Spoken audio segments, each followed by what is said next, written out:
Hi, we're making changes to the way you, Ophir's employees, are rewarded. We'd like to explain why and how the changes will work for you.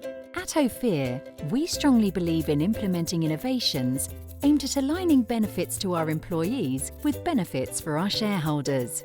We want to focus the business around a very clear goal of generating growth in net asset value, NAV per share. As part of this, we want to better align all staff with our shareholders. Under our new scheme, financial rewards will be closely aligned with value creation. With this in mind, we're restructuring bonus payments across the company so that part of our bonuses are paid when Ophir does well. When performance is good, employees will be rewarded. From now on, employee bonuses will be made up in two ways. Employees will still be eligible for an annual cash bonus based on their own performance and the company's performance against the annual corporate KPIs.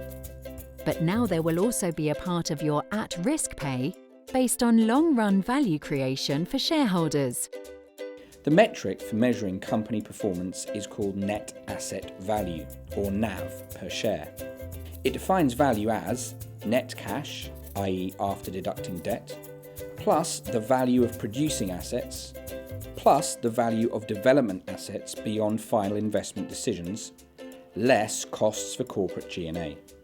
It's actually simpler than it sounds. This is how it works. Everything we do costs money, diminishing the NAV of the company. If there is an event that creates value, like an asset sale or revaluation, then the NAV rises. It's a bit like this balloon. The bigger this balloon is, the more valuable it is. This balloon is constantly letting out air.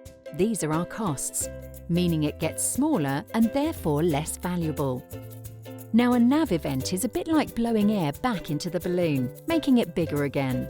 But if the NAV events simply top up the balloon to its former size or less, then the value hasn't increased. What we're going to do is set a NAV benchmark. Now, not every event will trigger a bonus, and sometimes we'll leave the NAV sitting below the benchmark. However, when an event that creates value takes the NAV above its benchmark, a pool is generated for employees equivalent to 12.5% of the value of the net value created. Over time, employees will build up points based on a combination of factors, including level, performance, and salary. The pool will then be divided by the total number of points in issue to determine a value per point.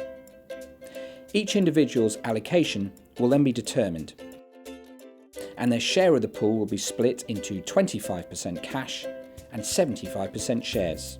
For most employees, the shares will vest in equal tranches after 1, 2, and 3 years. For senior level employees, shares will vest after 3, 4, and 5 years. Cash will be payable as soon as it is possible after the NAV event. The size and frequency of NAV events will vary. When there is a NAV event, we'll provide company-wide information to all employees. So what can you do to contribute to NAV? Well, everybody can make decisions to save money across the company. Here's our old graph again. And here's a new line where cost savings of 10% have been made. This will leave the NAV closer to the benchmark, so that when there is a NAV event, the chance of exceeding the benchmark is higher and the NAV event pool larger.